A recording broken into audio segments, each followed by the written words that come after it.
Best thing on her. I don't know why you can put me down. Shit, I am the shit. This ain't no regular thing. I came for the ring, you know what I mean. I shoot my shot and it's clean. This for my city, yeah, this for my team. If you talking, it's hard to be nice. I play with all of my life. You see my name in the lights. Better get right, I'm champion. The game is in trouble, I've been in my depth for the piece of the puzzle, I got it for real. Still keep me going, I wake up and hustle, you won't see me buckle, I've been in the field. Man of the town, you been in your fields, I'm adjusting this crown. Call me your majesty, either that or your tragedy, we shutting everything down. I've been hot like somebody put a candle on them. Off top, I don't really stand opponents, this mine. The moment is run out and start a bunch of pandemonium. More game, I got some, the skill is bar one, y'all done, the game in the coffin. Referee screen recipes, so think twice if you next to me, it's West. This ain't no regular thing, I came for the ring, you know what I mean. I shoot my shot and it's clean, this for my city, yeah, this for my team. If you talking, it's hard to be nice. I play with all of my life. You see my name in the lights, better get right, I'm a champion. It's our repetition, I'm stacking these trophies, I'm good with addition. I spit like a pastor, I give you the vision. Up early morning, enough for the sleeping. My life is a dream, but you wishing you lived it. Haters get livid, my pocket's Pacific, that's deep if you get it. So Tempur-Pedic, I sleep on the critics. Don't feel like competing, I'm hearing these tickets. Whoa, let me switch the flow, a new bounce. Coming to the den with a lion, I'm gon' pounce. Know I've been a king for a while, got a ring and a crown, that's the bling with the blow. What the team is about, champions. You can tell by the ambience of this sound. Referee screen, rest in peace, and think twice if you never see me, it's no doubt. This ain't no regular thing, I came for the ring, you know what I mean. If you talking, it's hard to be nice. I play with all of my life. You see my name in the lights, better get right. This ain't no regular thing, I came for the ring, you know what I mean. I shoot my shot and it's clean, this for my city, yeah, this for my team. If you talking, it's hard to be nice. I play with all of my life. You see my name in the lights, better get right, I'm a champion.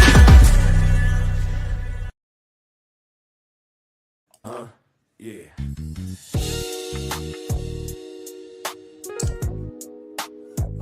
Ladies and gentlemen, you tuned in to the one and only Big Hank Sports Review. Yeah. Basketball, football, breaking it down for you. Yeah. Now vibe with me.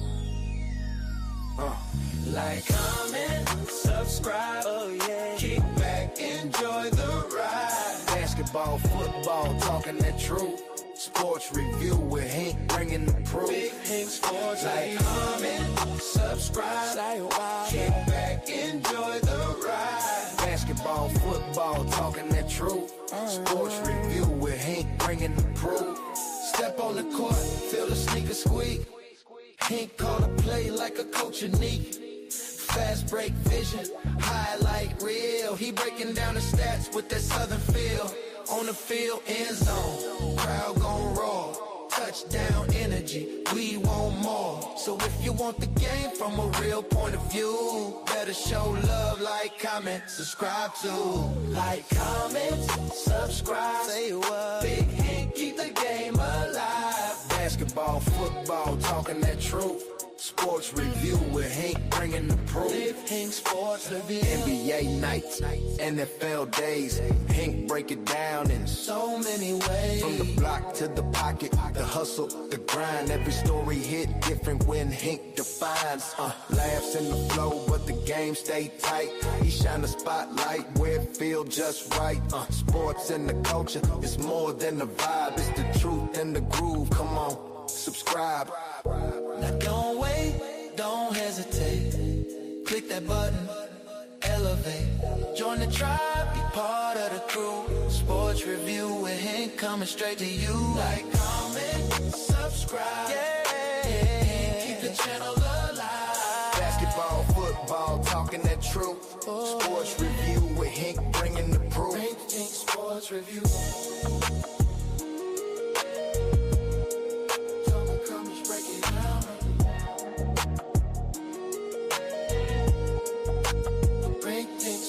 Review.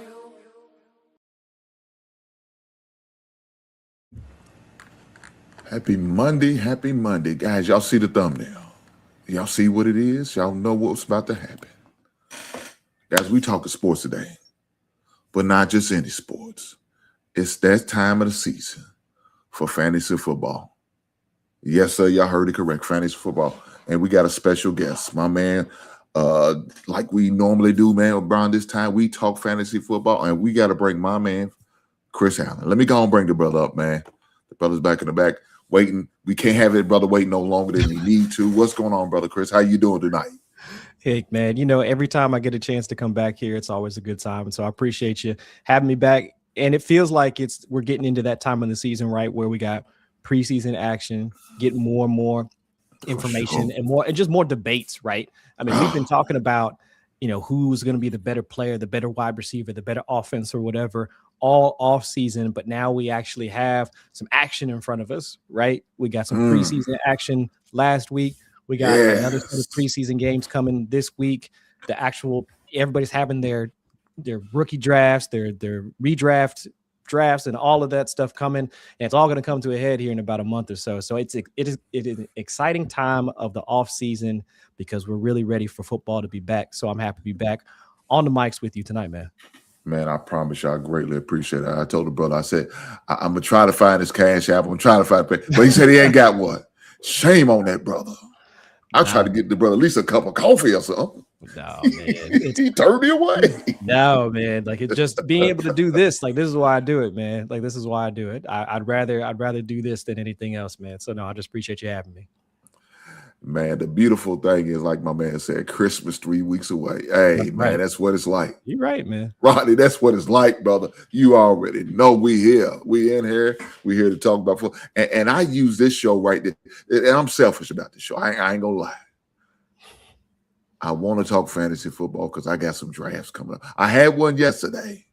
Okay. I said, man, shame on me. I should have scheduled the draft, my first draft, the following week, but I didn't.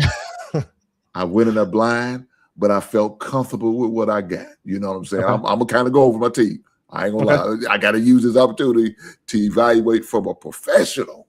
All right, let's run it, Chris. But let me ask you this, Chris. With what's going on in NFL right now, there's a lot of players, especially these skill position players, that are going down that are getting hurt. I just seen where Jason, I think his name's Jason Tyrone. I'm talking about the wide receiver from the New Orleans Saints, the rookie, Jordan Tyson. Tyson. I seen that name, and I'm like, man, this is the Saints. I don't think I want any goddamn. And the crazy thing about it, I seen it go, and I still didn't draft. And I was like, man, let me read up. Maybe I will take him. And I'll just mute myself. And maybe I won't. But when I felt comfortable enough to at least pull the trigger on, somebody drafted him just right in front of me. It was like the 14th round. I was like, well, let me take a shot on that. I mean, keep talking about it. He might do something. And when I was comfortable, like I said, somebody drafted him right in front. I said, well, they did me a solid. Yeah. They did me a solid. I don't want him. Because now he's talking about he's going to miss multiple weeks. Yeah, I said, I don't like that. I don't like that. I best ability is availability. That's yes, sir. But he's not the only one. There's some other guys, man, that are kind of concerning to me. So Luther Burton III, of course, he plays for the Chicago Bears. That's your team. Yes, sir.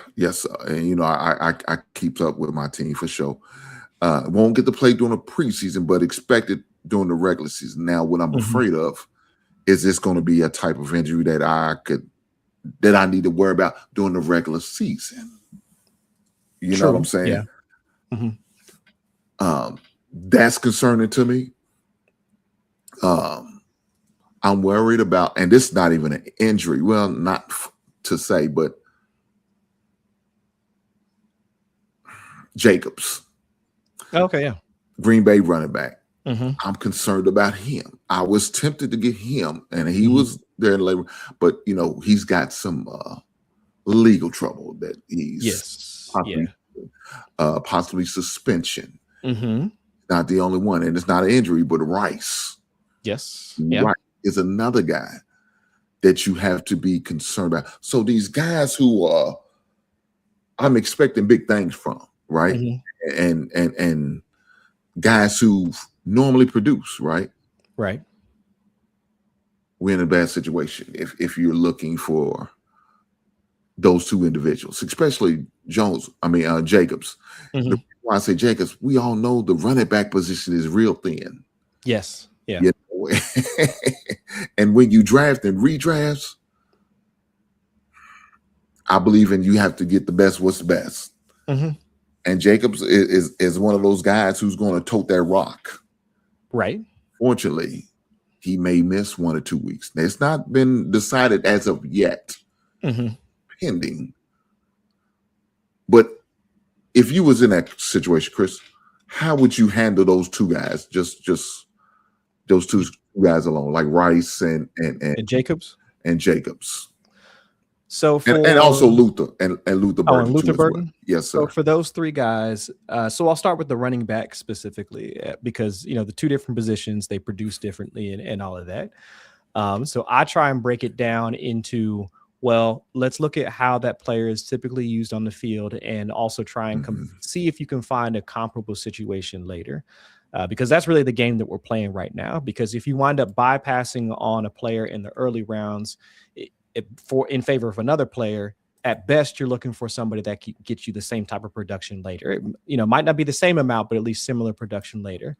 So if you look at a guy like Josh Jacobs, and without trying to put his name to it, let's just talk about like what type of player that he is, right? He is your bell cow type running back, at least from a rush attempts perspective. I mean, he's had over 60% of his team's carries the past couple of seasons that he's been with the Packers.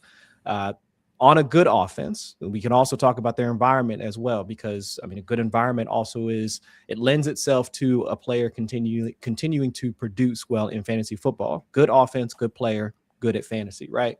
So gets most of the carries on a good offense, but he's not involved in the passing game, right? That's why they've got all those good wide receivers there. Christian Watson, Jaden Reed, Tucker Kraft, the tight end, so on and so forth. But he gets the money touches, right? Once they get inside the red zone, that's mostly Josh Jacobs' usage.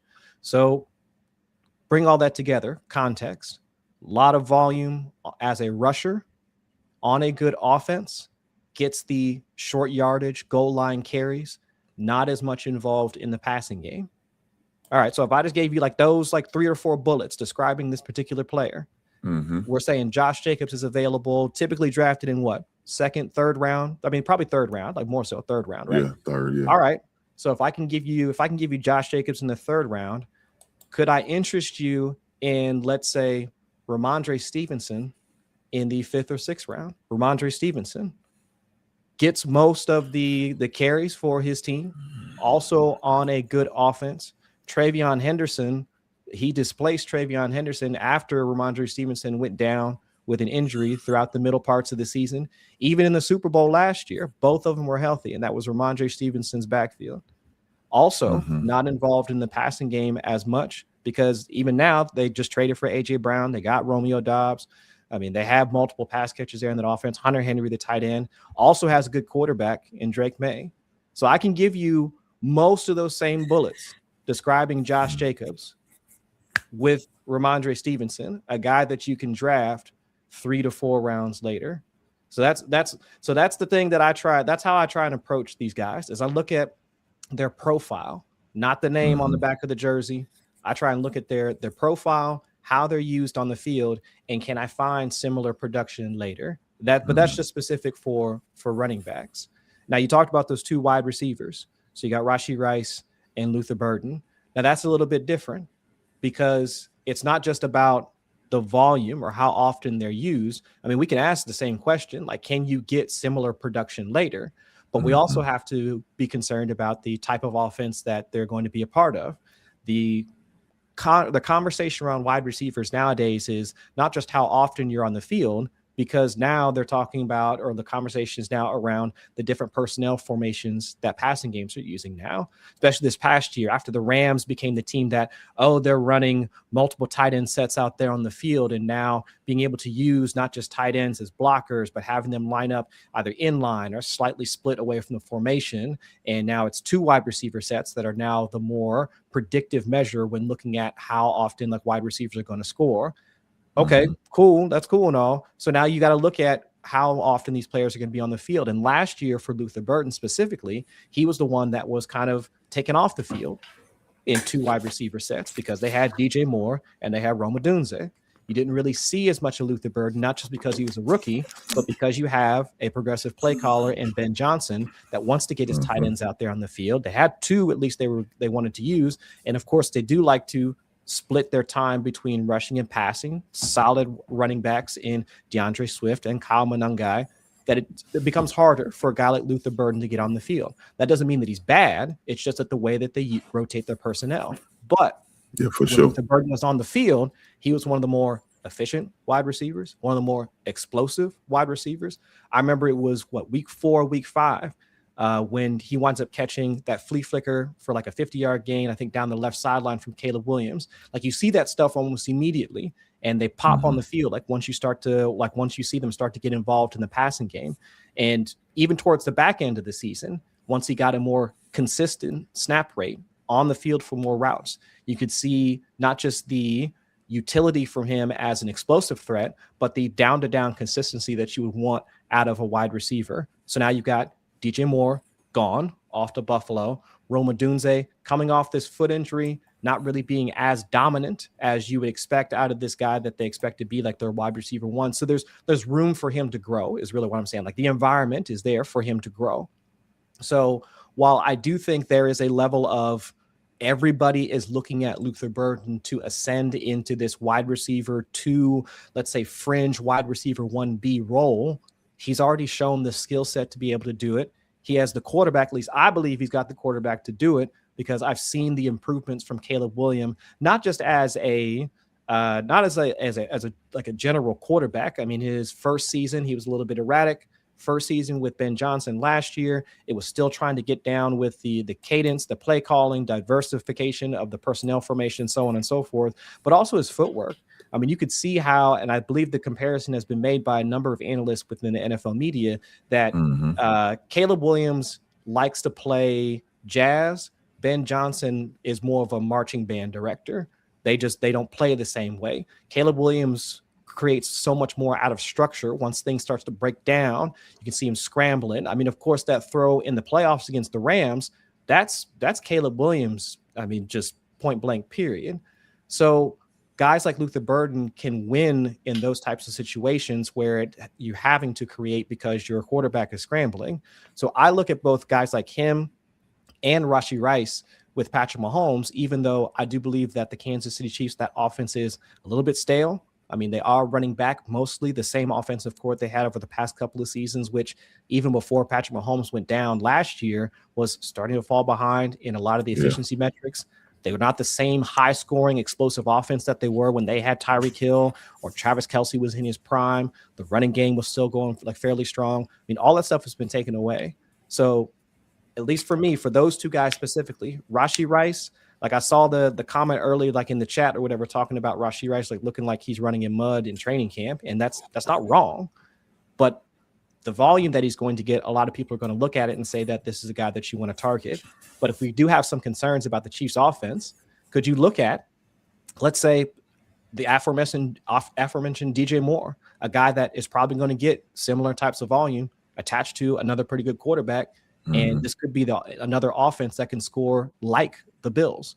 But Rashee Rice is still going to get drafted in the 2nd and 3rd round, and DJ Moore is going to get drafted in the 4th or 5th round. So again, it's trying to play that game of, well, how are these guys going to be used? What type of environment that they're in? And can you pay a lesser cost for similar types of production? And so I think in a couple of those cases, like Josh Jacobs to Ramondre Stevenson, Rashee Rice to DJ Moore, and Luther Burden, I still think is the truth. And I think he has the age and athleticism to expand, but it's just him I think I'm less concerned about. But Rice and Jacobs, I'd be more willing to let other people draft them, and I try and find the other guys that have a shot at exceeding their draft cost by paying for those guys later.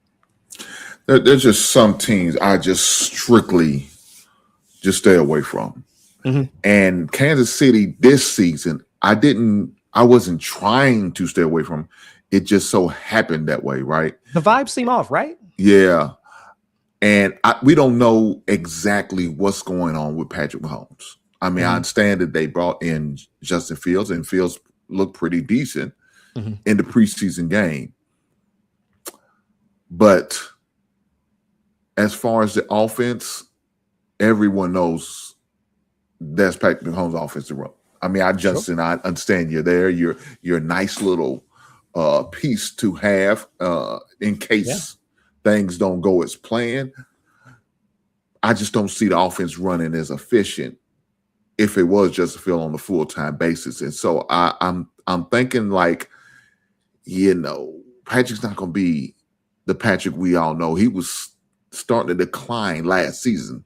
And so now he's coming off an injury, and we expect him to run this high-power offense. I don't see it, just maybe not this season. Now, maybe this time next season, like a switch could hit, and he's, Patrick is normal. I don't see it this year.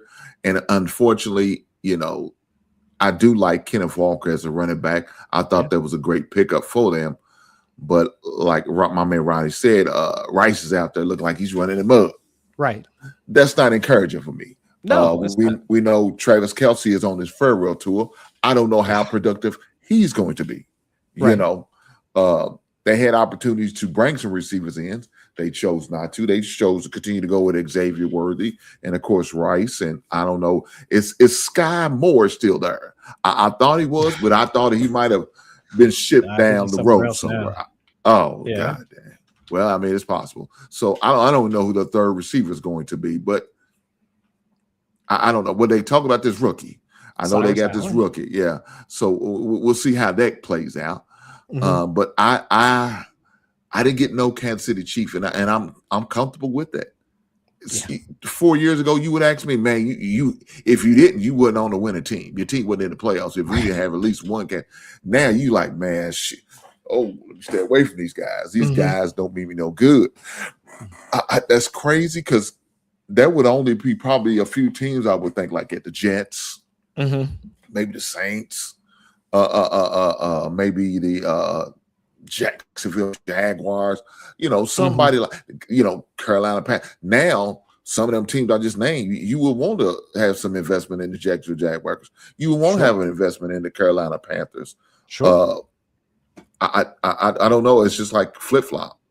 So with that being said, man, who are some of the teams that you could see yourself kind of steering away from that? Yeah, there's no way I'm going to take a player. I don't care if they fall for me, any type of way. It's a no-go for you. What teams are those you say, I'm just going to strictly stay away from? I don't like that offense. I don't have nothing to do with none of them players. Well, I mean, the preseason might change my mind on a couple of these teams. But you named a couple of them already. The New York Jets, I'm sorry. I mean, we were talking about, a couple of black quarterbacks starting to make their way in the league.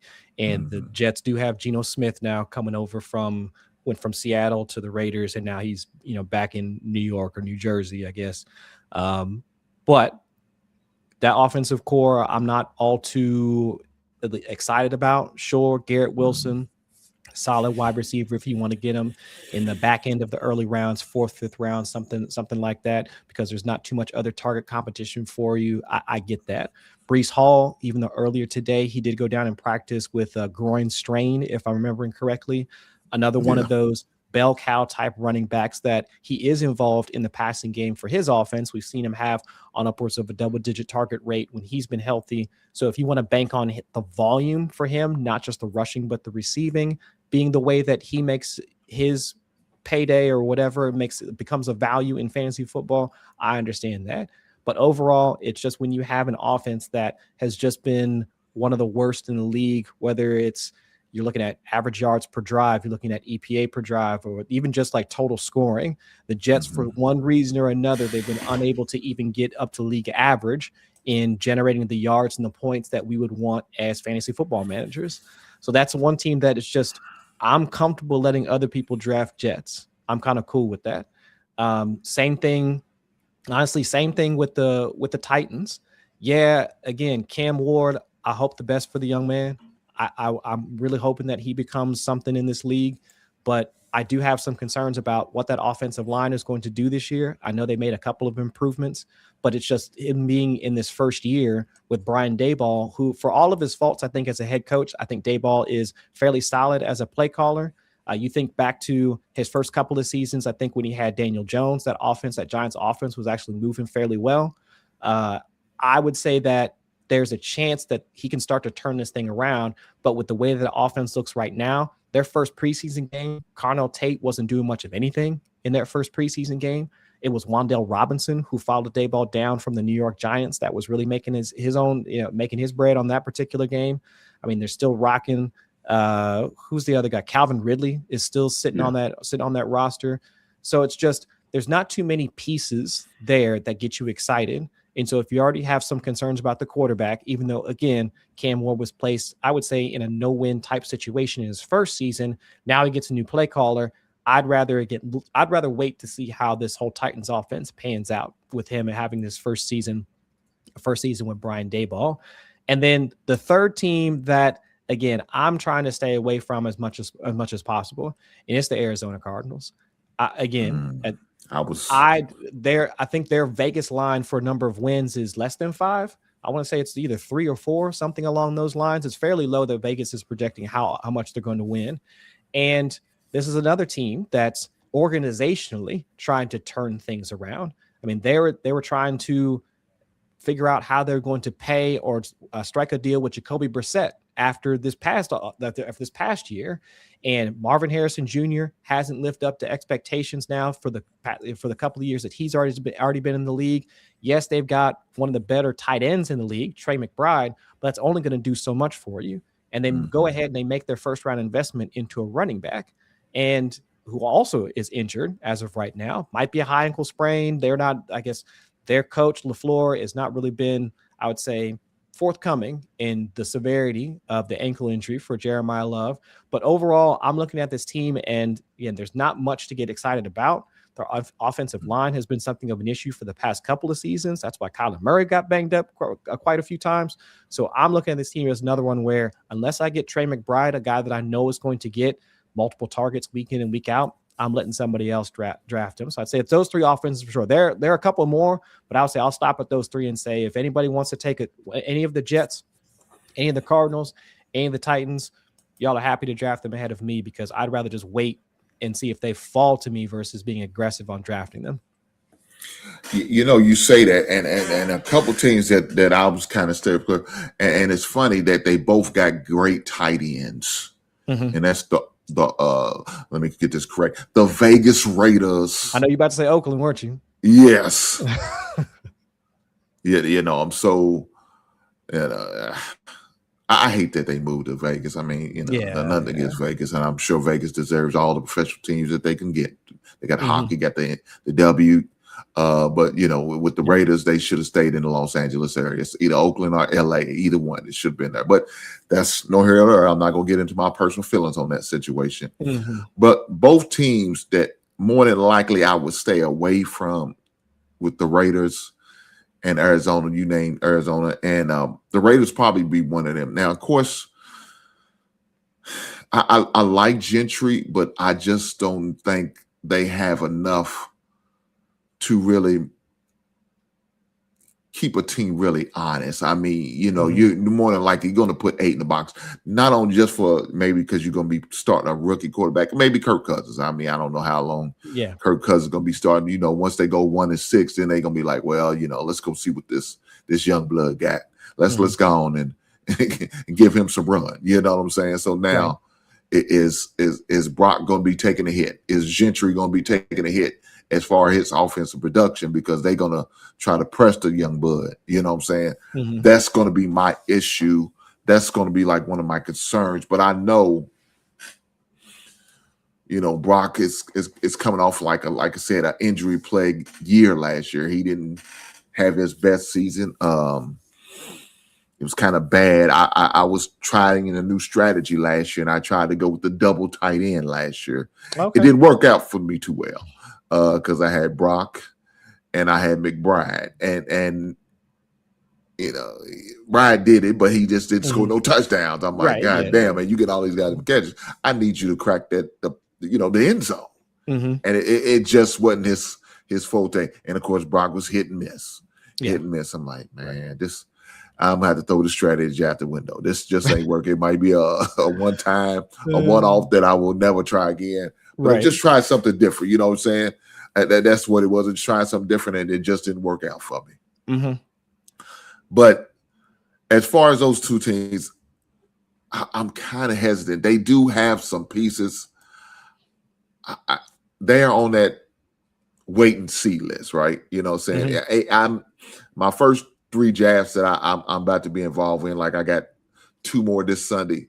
I may not do. I may need to see a little bit more proof on how this offense is really going to be ran, and hopefully this weekend's preseason game can give me a little bit more clarity, and I can make a decision for my my 5th and 6th teams that I'm on later on this month. That I'm willing to take a chance on those 2 offenses. Okay, but right now I just can't do it. Chris, I can't. I could. Well, how about this? Like, can I at least get you try and change your mind, like with the Raiders, because they did get Clint Kubiak, the guy that was the architect of the Seahawks, Super Bowl. I mean, I would say that he helped. Of course, Mike McDonald, who is the head coach and also the defensive play caller for them, they've got one of the better defenses that we've seen in probably quite some time. That's probably one of their better units since they had the Legion of Boom, however many years ago. So I would say that it was a combined effort between the offense and the defense. But to see how Clint Kubiak was able to work with Sam Darnold and also turn Jackson Smith and Jigba into this guy that was originally pigeonholed into this slot receiver type role alongside of DK Metcalf, and he turns into this immediate all-pro, moved in, play all 3 wide receiver spots, has one of the best statistical seasons that we've seen in probably the last 10 to 15 years. I mean, now he gets to go work with a Brock Bowers. He gets to work with, Fernando Mendoza whenever he takes the field as the rookie. And then, of course, the hope would be that Genty becomes the beneficiary of all of that, seeing Clint Kubiak use the tight ends, because they got more than Brock Bowers. They got that kid Michael Mayer from Notre Dame that can also play very well as not just a inline tight end, but also as a receiving tight end. The wide receiver core, it needs a little bit of help. My hope would be that if not this year, then maybe next year, once they are allowed the season to really get him and Mendoza get on the same page, that they go out and get, let's say, a true wide receiver 1, somebody that can work with Mendoza and be his guy. Just like when it was Joe Burrow, because, of course, I got to talk about my Bengals. When it was Joe Burrow that come in, they're like, all right, we see the proof is in the pudding with you. We'll go and get Jamar Chase. We'll go and get your boy from LSU the following year. So maybe they do something like that with Mendoza in year 2. So for this season, I get you. Maybe waiting on the Raiders and seeing what happens, how that whole team starts to click makes some sense. And then maybe in 2027, once they make a few more draft changes, once we see the proof of concept and how Mendoza clicks with Clint Kubiak, that might be the thing that lets us know, hey, now we can be back on the Raiders in 2027. That's why it's gonna wait and see, and because I would like to see him run a dual tight end offense. Why not? If you got the people, they got the dudes. I don't, but I haven't seen it in the preseason yet. So that's why I'm like, are they kind of holding back? Don't want to, display all of that. Probably. But you can't take that chance in fantasy football because, man, you get in there, you mess around, and I don't know. Maybe I could look at Myers as a last pick of the draft, as a second possibly tight end. Maybe look at that. I don't know. But we got a question here. My man's got a question. Sir Dinish. He said, what do you think of K9, JT, and Angie is this season. I don't know who K9 is. Who's K9? Who K9? He's talking about oh my goodness. Kenneth Walker. Okay. Cool. And JT, of course, I think it's Jonathan Taylor. That's my running back. And Devon Achane. Let me see. My thoughts on Kenneth Walker. I think Kenneth Walker is going to have a pretty decent season. They desire running game, and the running game is what really is going to help that offense really flourish. It really did, especially when Hunter was with KC back in the days when they was at that offensive prime. So I like Kenneth Walker there. He's going to get plenty of opportunity. As far as Jonathan, I hope he does. I hope Daniel Jones comes back healthy. That'll really open up the offense. As far as him, they did re-sign Pearson, their wide receiver. Of course, Tyler Warren is a great tight end, so he's going to definitely open up the downfield, so you won't be stacking the box too much on JT. Just my and as far as Devon Achane is going to be fine. He's just got to stay healthy. That's would probably be my most important thing. I like Willis for him. I like Willis for the Dolphins. I think he's going to be a good fit. Now, of course, he's not. I don't think he's going to be the quarterback of the future. I think he's quarterback for the present until they get an opportunity of drafted in the top 10 somewhere and maybe possibly getting a quarterback for the future. But I do like Willis for the next couple of years of being a stopgap for Miami. And with him being there, I think Achane is going to get the opportunity as long as he can stay healthy. That's just my point of view. Chris, go ahead and give your stance on it. So for each of those three guys, I think where they're being drafted right now is, I think it's reasonable for all three of those guys. And I'll put it like this. I would draft those guys like in this order. I would go Jonathan Taylor, then I would go Kenneth Walker, and then I would go Achane. And here's why. Jonathan Taylor profiles as the best running back, at least the best value at the running back position for fantasy football, because you don't have too many other concerns like outside of like for his usage. By all reports, like so far, I think it was Benjamin Solak, who works at ESPN. He had noted when he was at the Colts training camp that if you had told him that Daniel Jones was injured, he wouldn't have been able to tell. Like if he was coming off, he would like, there's no real look about him like he's coming off an Achilles tear from just last season, which again, that's a testament to modern medicine, modern sports medicine, that he's able to do this. And so think back to those first, 2.5 months of the 2025 season. I think Jonathan Taylor had 3 games or 4 games with multiple touchdowns. I think 3 with 3 touchdowns and a couple others with at least 2. Also involved in the passing game. And then afterwards, it really was a disaster for the Colts after Daniel Jones got injured. That would happen to any offense. Once you have to go to your backup quarterback, you don't play as well. That's just in the nature of the game.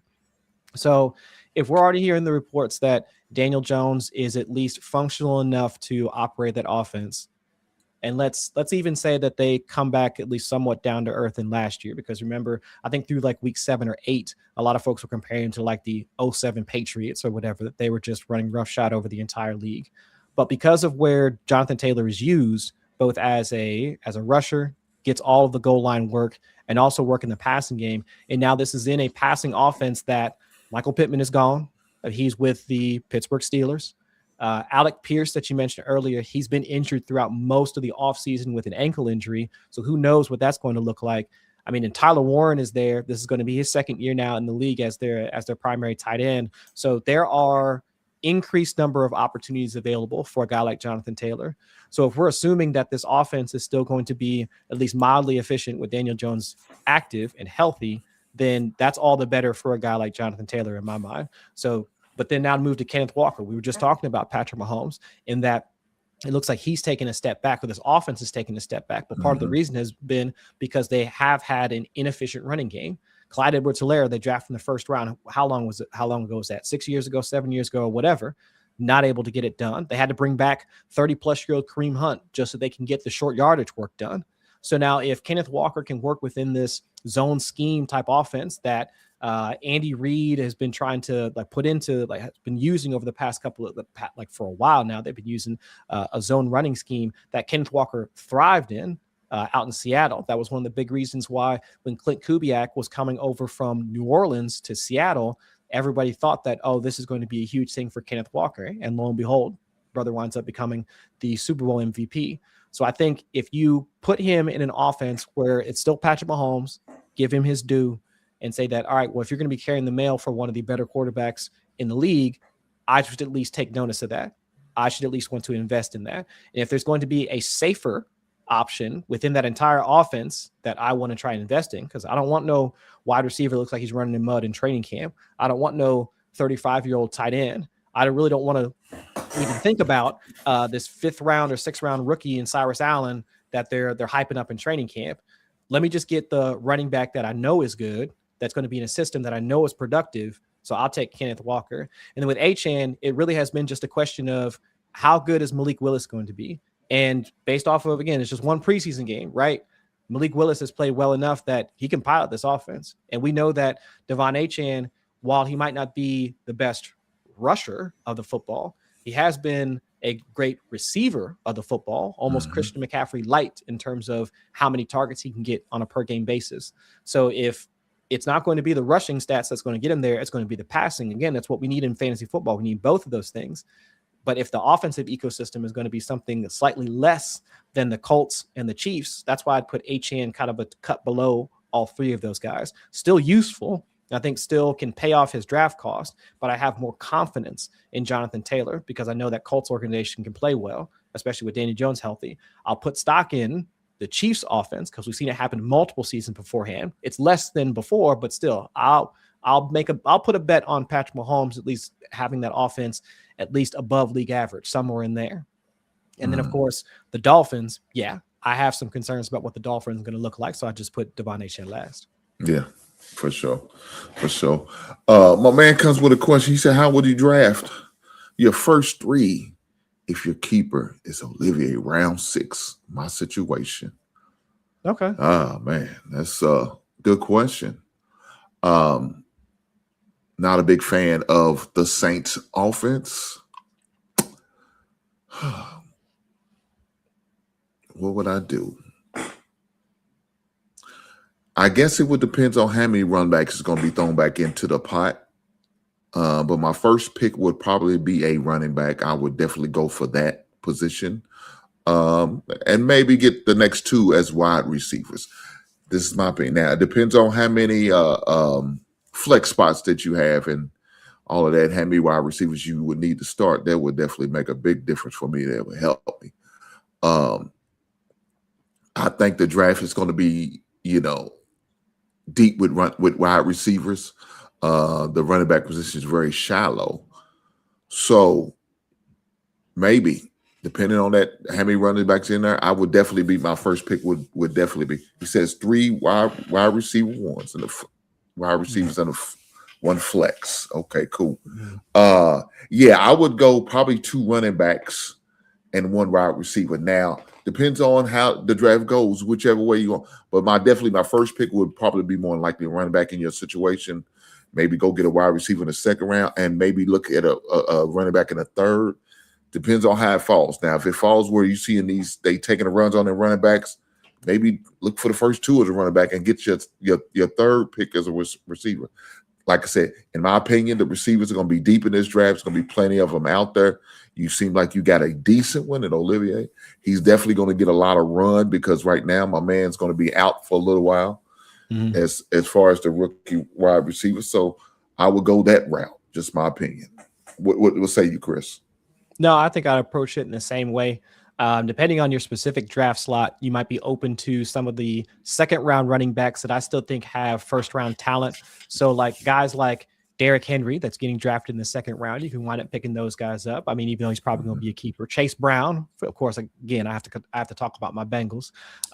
Even guys like Amarian Hampton, who now everybody is now up on the Chargers because they got Mike McDaniel coming over from Miami as their offensive play caller. Now, again, most of those guys, they might get They might get kept on their respective rosters. But if you're looking at how they're used, their second round cost might be guys that you can target then. And if you want to make your strength stronger, so if you want to build on having a guy like Chris Olave as your keeper, but you want to get a wide receiver in the first round to pair with him, so your wide receiver 1 is already set, and have Olave as your 2, then that's obviously possible. But I'm assuming guys like CeeDee Lamb, Justin Jefferson, most of those guys will get kept. So you won't have a chance to get those. Amon-Ra St. Brown, those guys will get kept. But maybe a Drake London, somebody might put him back in the pool, so you can pick up and have London and Olave as kind of the guys that you can work off of. So that might be, your strength might be at the wide receiver position, and you can still at least come away with one solid running back that you don't have to worry about starting. Won't have to worry about their weekly output. But I agree with you, Hank, that I would say my first 3 would be some combination of like wide receiver and 2 running backs. I think is where I would probably land if you're looking at your first like 3 rounds. It'd be like at least one wide receiver and 2 running backs. That's how I'd approach it. I know that's what I did for mine. So when in my draft, and I definitely want to pull it up so we definitely talk about. That's what I did. I ended up going with Jonathan Taylor as my first, and then I went with 2 wide receivers, former teammates, matter of fact, and AJ Smith and AJ Brown and Devontae Smith was the 2 wide receivers that went back to back as I picked in the 5th overall pick in the first round. And that's the route that I end up going. And I didn't get my second running back until probably about the 5th round. It's just the way the draft fell, unfortunately. I went that route because I did like those 2 wide receivers. I just didn't like them on the same team because they had, a quarterback who had to make a decision. And they both was, to me, are productive receivers, great possession type receivers, even though Devontae can, go over the top. They use him more so, it seemed like, in my opinion, more of a possession type receiver. And I'm okay with that. This coming season, he might get more of the over the top. I do like Lemon, the rookie that they did get from USC as a number 2 receiver.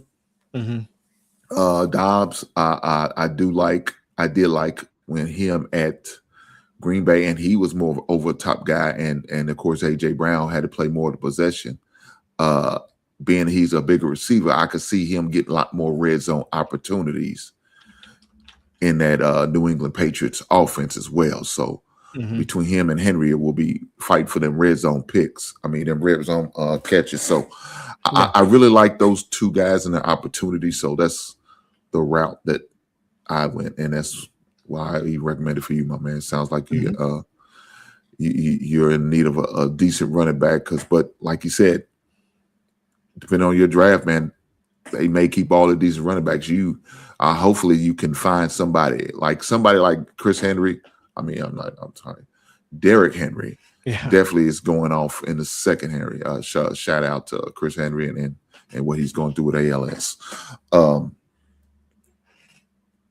I can see somebody like Derrick Henry being available to you, especially in the second round for sure. Hopefully, I do like Amari Hampton. I do like Daniel's offense because of what he did with the running game. Even when Achane wasn't in the game, he allowed that other rookie from Oklahoma State to get some run too. I can't even think of his name right now. What's that guy's name? I can't think of it.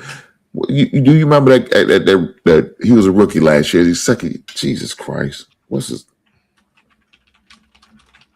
I know from Ollie Gordon. You talking about? Yes. I do like him. I would love to see him get more opportunity as a young running back. I say this. Guys, put him on your roster somewhere. If you got a deep bench, if y'all riding with I don't know, most people ain't riding with no goddamn 20-man roster. Maybe But be for like sure, a if you riding with 18 lead. more like 15 to 18. If you riding with an 18-man roster, man, make your 18 pick that guy. I do Mhm. like him, and we all know Devontae A-Chan, unfortunately, cannot stay healthy to save his life. I do like him as a possible sleeper. I don't know. I may be reaching because I've seen him play a couple times at Oklahoma and then watch him play a little bit. When he did have a chance, he did do, in my opinion, decent. Okay. Just a sleeper from your boy Hink. Just I don't know. I like it. I like him, man. I do like him, but my man, I hope that helps you. He says, "Thanks, guys." Hey, man, much That's what love. we're here to do. Give some advice and some help to you guys. It's not just for me, and I can't be selfish. I gotta make sure I share the wealth. It's not just me. It's just hopefully you guys. And if guys you have more questions, please drop them in the chat. We'd be more than glad to touch on these questions. I know my man up here said he's sick of the NFL. The NFL has ruined him because it's rigged and he hates it. I wouldn't go that far saying it's ruined. I can understand the frustration. I understand. I definitely understand that. But to the point of hating it, I could never hate it. I could be pissed at it, disappointed in it. But as far as hating it, now those words will never come out because I love it too much. This part of the season, even though I get my hopes up high and my team somehow's let me down, right? I'm still keep hope alive, and that's what makes me love the game for sure. Yeah. For sure. But as far as my team, let me pull this up. And I don't know if you can really see it. Hopefully I can share the screen and maybe we can see it. We'll see. Let's do this.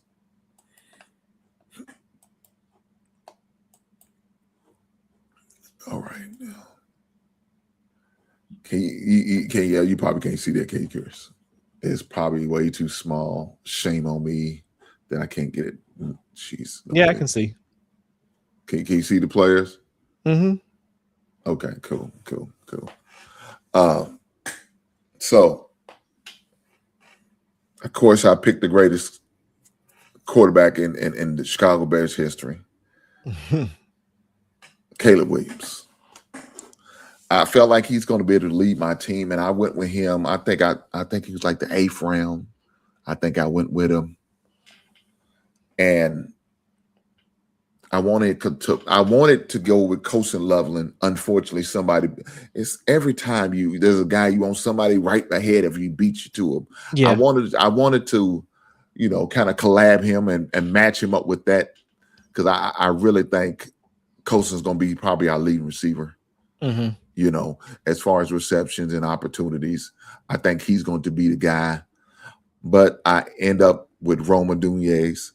I wanted Luther, but I was worried about his injury. Didn't have all the details as of yet. Of course, they let me know he's just going to miss the preseason. So unfortunately, I didn't pull the trigger on him. I did also pick up Dak later on, like around the 13th or 14th round as a backup. Because I also like the Cowboys offense and the potential that they have too. So I wanted to go with 2 high-power offense at the quarterback position. Didn't get the opportunity to try to match them up with anybody. Of course, all their targets was gone with CeeDee Lamb and, of course, Pickens. But I did wanted the guy who's going to lead the offense and throwing the balls to those 2 guys. So I want to make sure I got them. Of course, I already mentioned to you Jonathan Taylor as one of my running backs. Sure. Merritt, Ja'Cory Koski Merritt is my other running back. I don't feel too confident about that, but I needed somebody that at least was going to get some opportunity. Now, this is one guy that I kind of was concerned about, but I was hearing a lot about with Chris Rodriguez and him down in Jacksonville. I took the mindset of taking him because I remember you remember how with Napoleon. I don't know if you remember when Napoleon used to play for the Raiders I think it was Los Angeles Raiders at the time. Oh, okay. That's a long time ago. No, I Oh, don't remember that. yeah.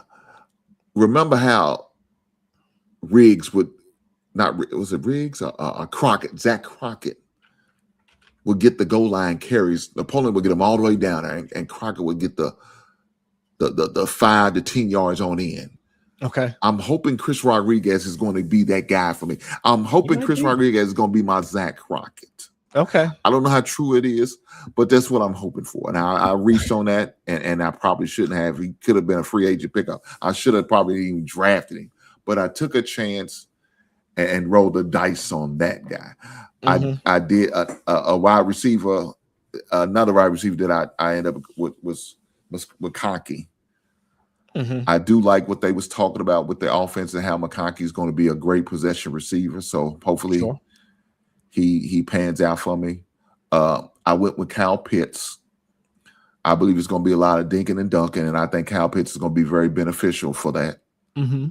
I did get Earl Finney Jr. I liked him at Bowling Green.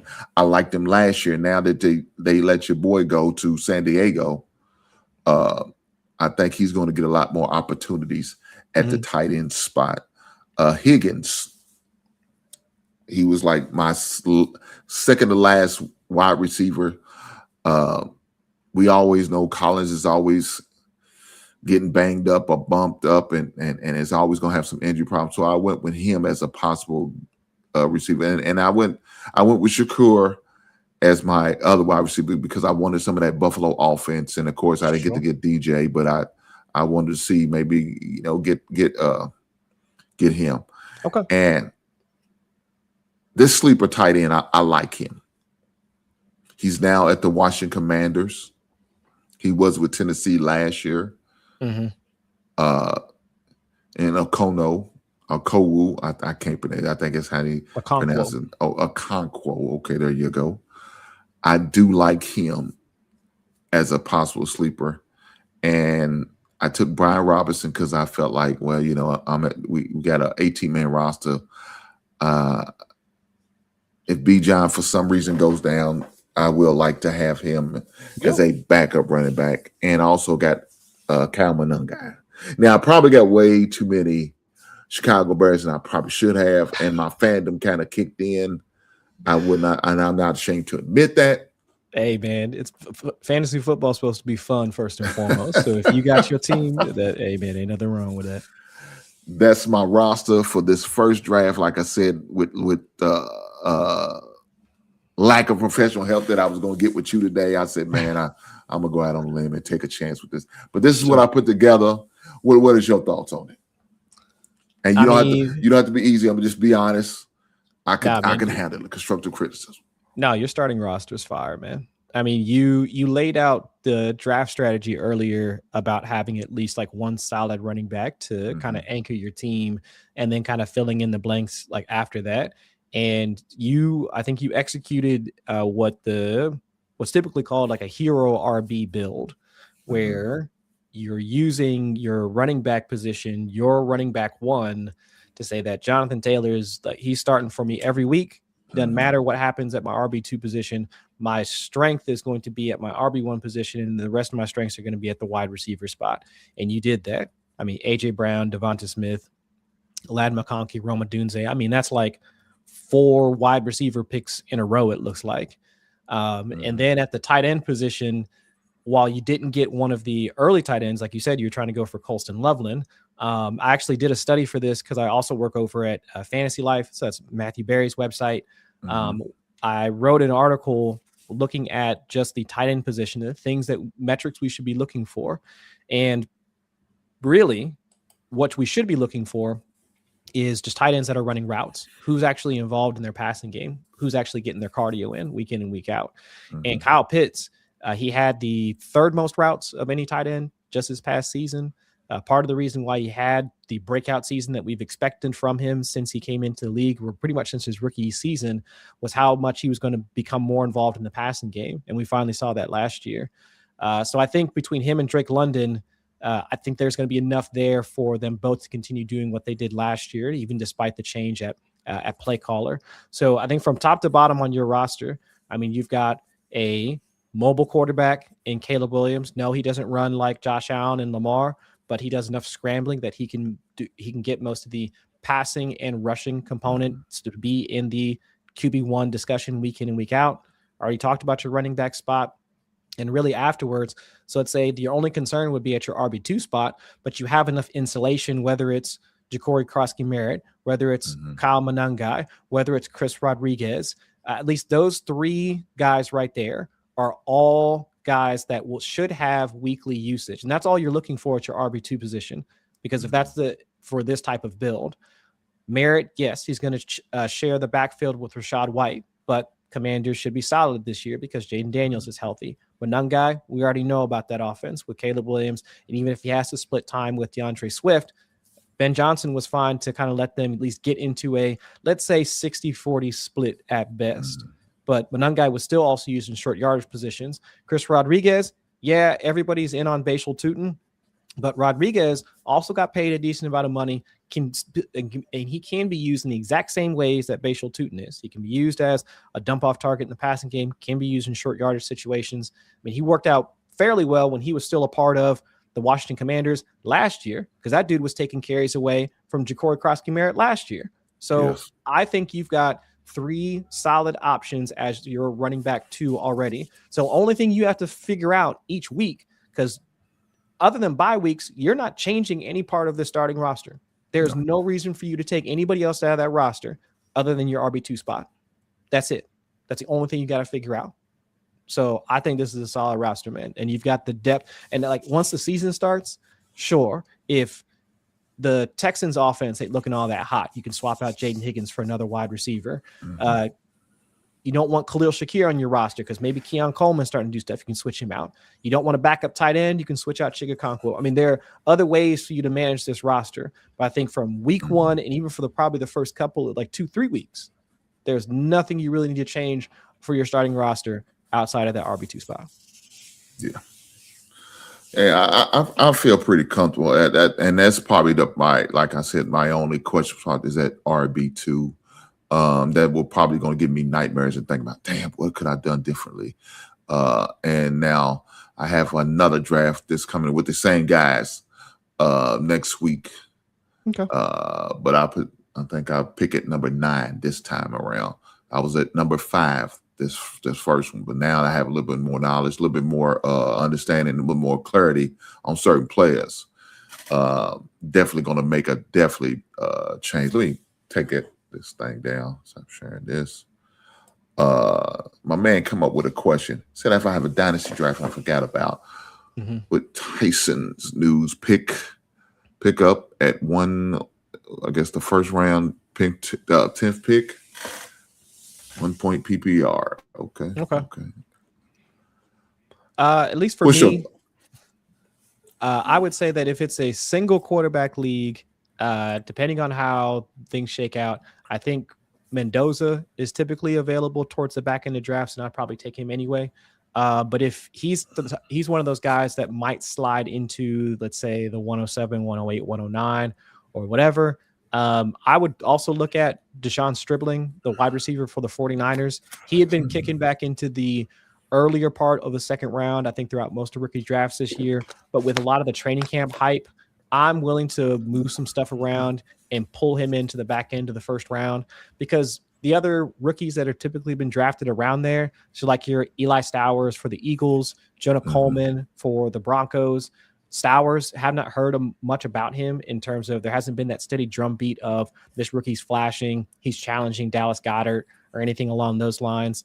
Jonah Coleman looks like he'll still be in a 3-man rotation between J.K. Dobbins, R.J. Harvey, and himself. So if I want to try and pull somebody up into the first round, I would say Stribling kind of profiles as the type of guy that's in a good offense, has the situation already going for him because Brandon Ayuk ain't going to be there anymore. And especially with the Ricky Pearsall injury, he has a clear path to getting a lot of work in his first season. So with Tyson being hurt, kind of fills that, like, kind of creates a vacuum in terms of value. So I wouldn't be too upset about pulling Deshaun Stribling into the first round. But if it's a super flex league and a lot of that value does start to get kind of jumbled up, other guys that you can look at towards the back end of the first round, I mean, Ty Simpson might still be kicking around, and I know you're not going to get any value out of Ty Simpson in his first season with Matthew Stafford still being there. But if you want to look at him as a guy you can stash on your roster because you don't think you're going to be competing in 2026, and you're more of a 2027 beyond type of roster, you can look at him. Or again, if you want to pull up even like Omar Cooper Jr., I know I said earlier the Jets isn't a place that I want to invest in, but if we're talking about dynasty, I mean, Geno Smith isn't going to be long for that starter spot. They might be able to turn some things around, and he has been shining. At least I've heard enough about him that there's at least some general optimism about what he could be later on down the line. So I think those are a couple of guys: Stribling, Simpson, Mendoza, Cooper. I think those guys are Denzel Boston. Also, I've heard a lot of hype about Denzel Boston for Cleveland, of course. But the only problem with Cleveland is you got either one of two quarterbacks that have been struggling so far. Yeah, and he said it is a super flex. Sorry. Okay, cool. Yeah, so Stribling, Boston, probably one of those guys, one of those wide receivers I think would probably be the better option for me, to be quite honest. Speaking of Cleveland, that quarterback situation says we have to start Deshaun Watson because we paid him so goddamn much. Mm-hmm. But his production says, I don't know. We may have to look elsewhere. I don't know what they're going to do. And then Dylan Gabriel looks like ass. Mm-hmm. You probably couldn't even give him away. You know, No. It's bad. Yeah. And unfortunately, they wasn't in the running for the quarterback this year. And I understand why, because it wasn't really a lot to look for in this year's draft of quarterbacks anyway. But you got to see what you have in Shedeur. Mm-hmm. I would just take the loss and just, because his money's guaranteed and nothing you could do about that. Ain't nobody's going to take his contract. Nobody's going to trade for Deshaun Watson. I would definitely just let Shedeur play and just see what we have. At least give him 6 to 7 games and make a decision. I would start off with him. Now, more than likely, Deshaun will probably be the guy because you paying it, man, so much. You have to start him because you got so much invested in him. At least this last year. Mm-hmm. What do you think? Yeah, I think there's some merit to accepting the loss as what it is, because even before the multiple injuries for Deshaun Watson, it was pretty clear that the magic that he had when he was still in Houston had been gone. So what's the point of trying to recapture that? And if anything, let's play devil's advocate and say that he does come back to form. Now, does that mean you're going to give him another contract afterwards because he's been playing so well? Do you really want to put yourself in that type of a situation where you have to now consider paying him again because now you actually do have stability at the quarterback position, and you already know Dylan Gabriel can't play. Shedeur Sanders does need some time to acclimate to the professional game. So there's nothing more to be gained out of trying to let Deshaun Watson get back to form, at least not for the Cleveland Browns as to where they're at right now. And the idea of them trying to play him back up so that another team might be interested in signing him, nobody's going to play that game of chicken with him. They already know what he is. So even that thought process is flawed in my mind. So I would just rather say you take the L. Everybody knew it was going to be a bad situation when they gave him that ridiculous contract, and just try and move on as a team. And it seemed like they were wanting to do that by making multiple investments at the quarterback position last year. So you eat your vegetables, you do what you got to do in order to prepare that team for what the future of the Cleveland Browns is going to be. And I would say it starts with those two younger quarterbacks, and it should lead to continued investment at the quarterback position in the next couple of seasons in my mind. Yeah, right now, that's probably the last bad contract that they have, other than what they just, the deal they end up making with the Rams and trading off Myles Garrett. That's going to be the last bad deal. And unfortunately, you're not going to be got it. You got to accept that. You got to eat that. Yeah. It's what it is. What it is. Cleveland's got to deal with what they Cleveland feel. My father's a Cleveland fan. I don't see how he's still a Cleveland fan. But he's loyal. I got a couple buddies I usually go to a sports bar with, our Cleveland fans. I said, man, I thought being a Browns fan was tough. Yeah, it's tough. It is that. Yeah, you got to be a special breed to deal with them. In Cleveland, being a Cleveland fan, I'm gonna leave it there. I'm not gonna dog them out too much. We got another question here.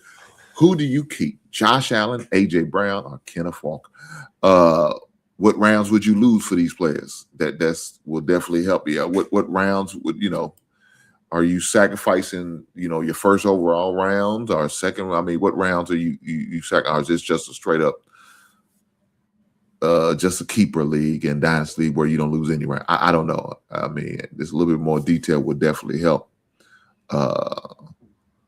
on this question right here. But as far as this question, I'm just based on what I see. I do like Josh Allen.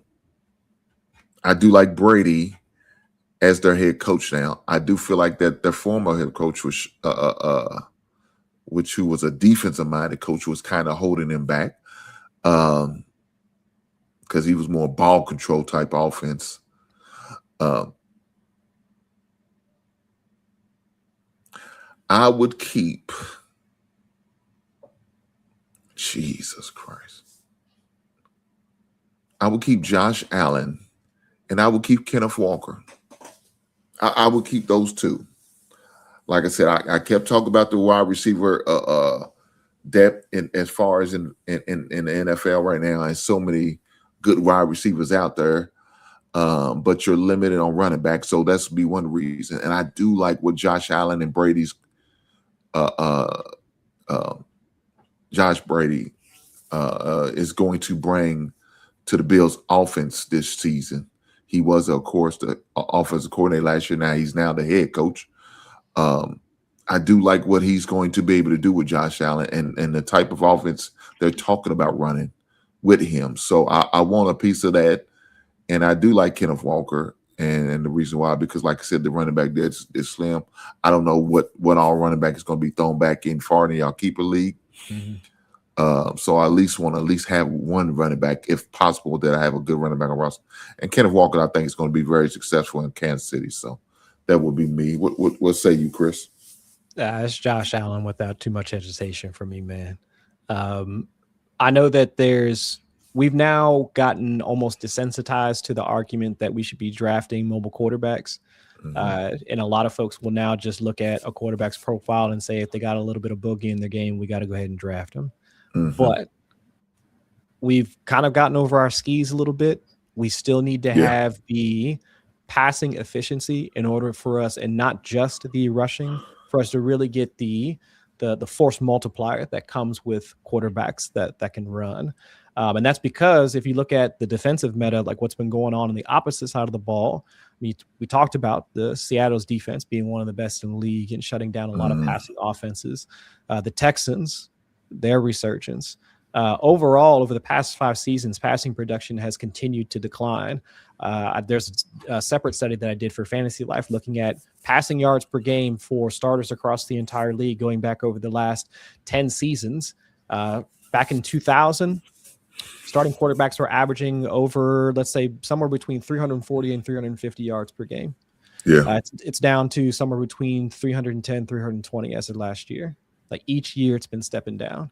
And as a lot of folks have been talking about, 2 high shells, 2 safeties, and the fact that defense is now more of the driving force within the league, it's been limiting quarterback production.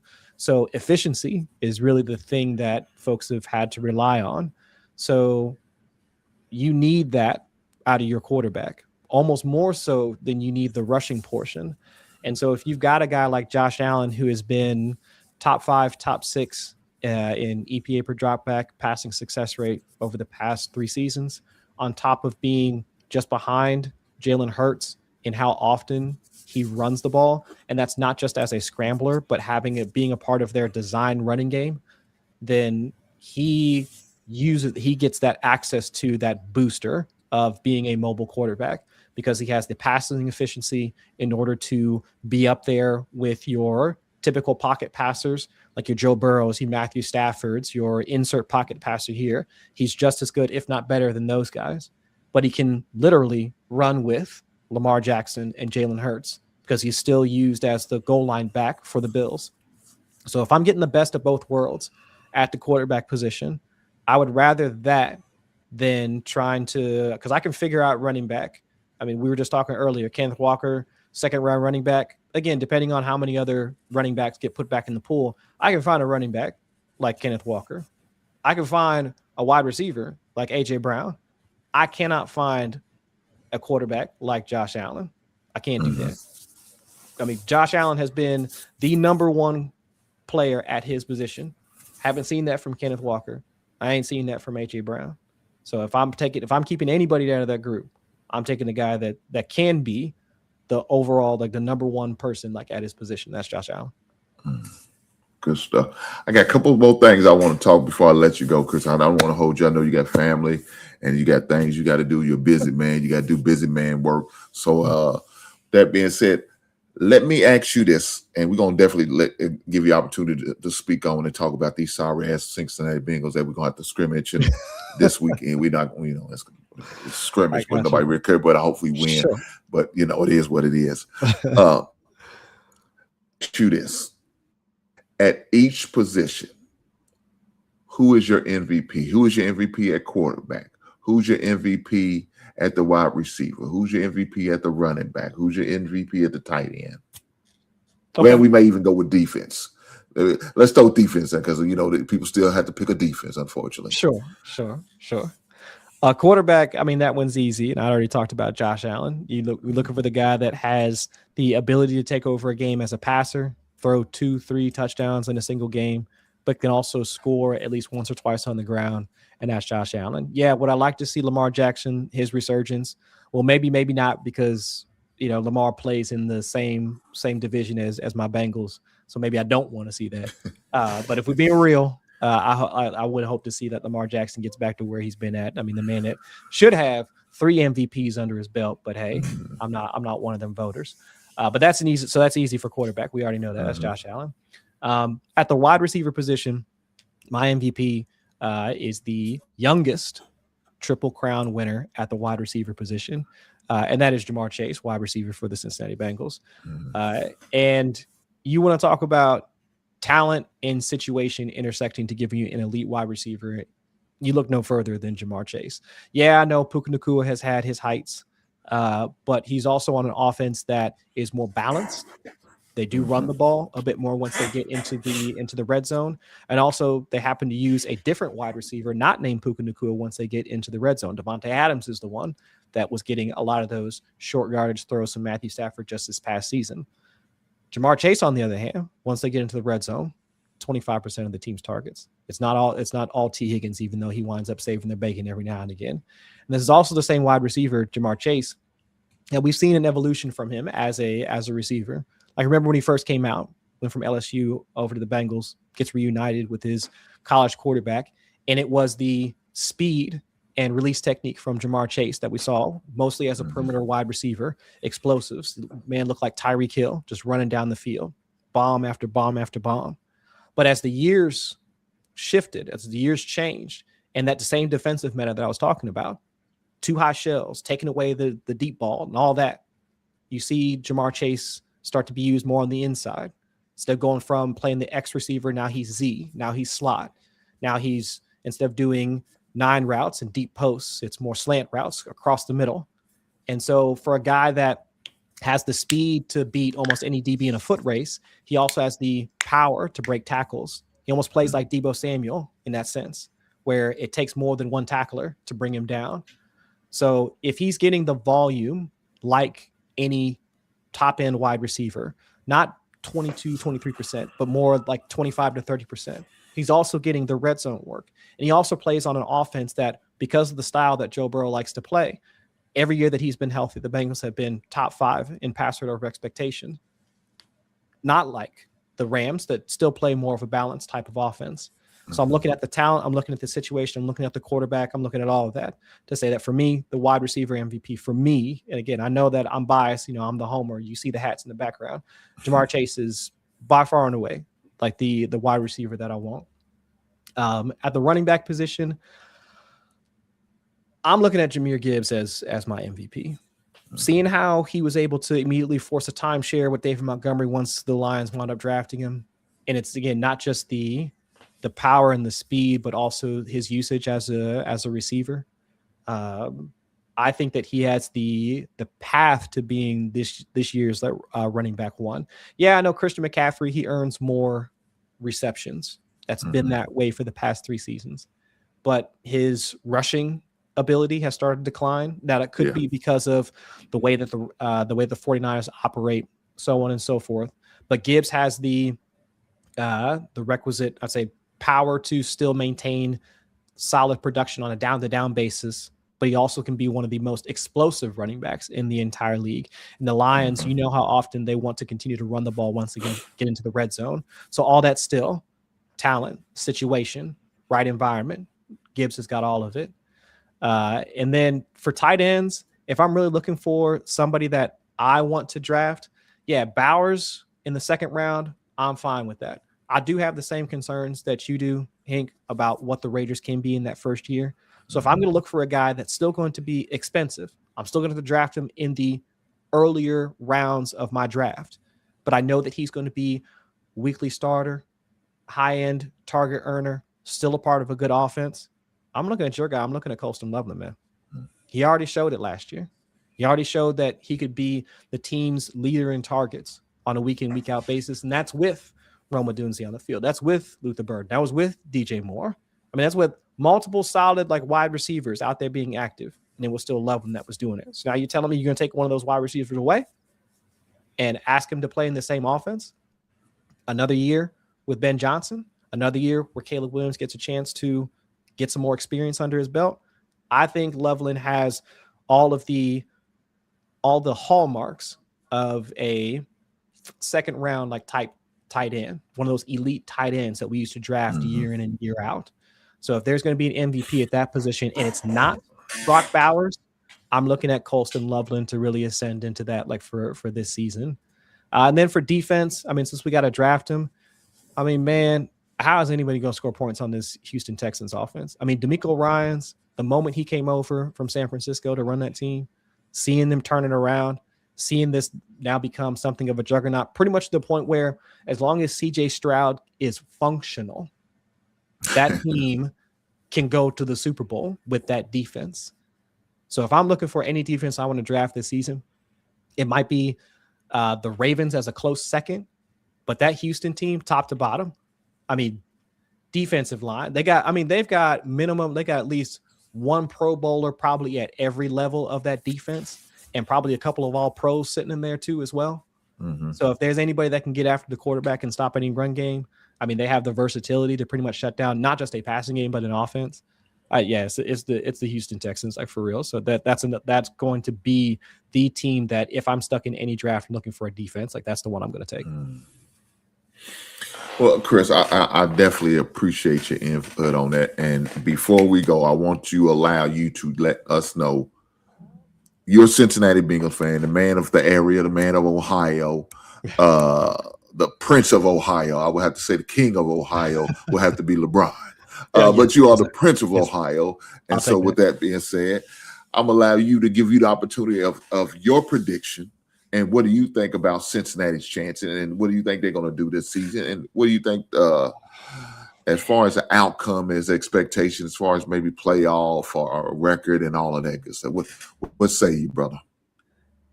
Like we were talking before when we started recording, man, I've been a Bengals fan it's been 25 plus years, man. It's been a long time. And at this point, I'm just happy to see that we are a part of the conversation for the playoffs when our quarterback is healthy, even though he's won more comeback player of the year awards and MVPs like some of the other quarterbacks in the same division, which is unfortunate. But I'll say this. I'm being realistic as a fan. I mean, you've been a Bears fan for if not the same amount of time longer than me. I'm just happy that we're in the mix.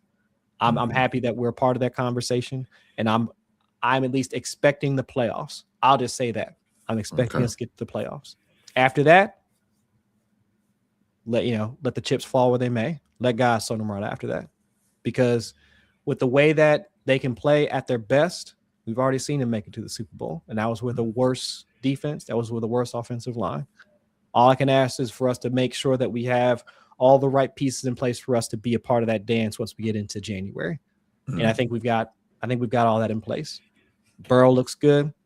They're trying more offensive stuff, more different personnel schemes, trying to do the under center play action that Burrow has said in the past that he's just been, not comfortable playing in.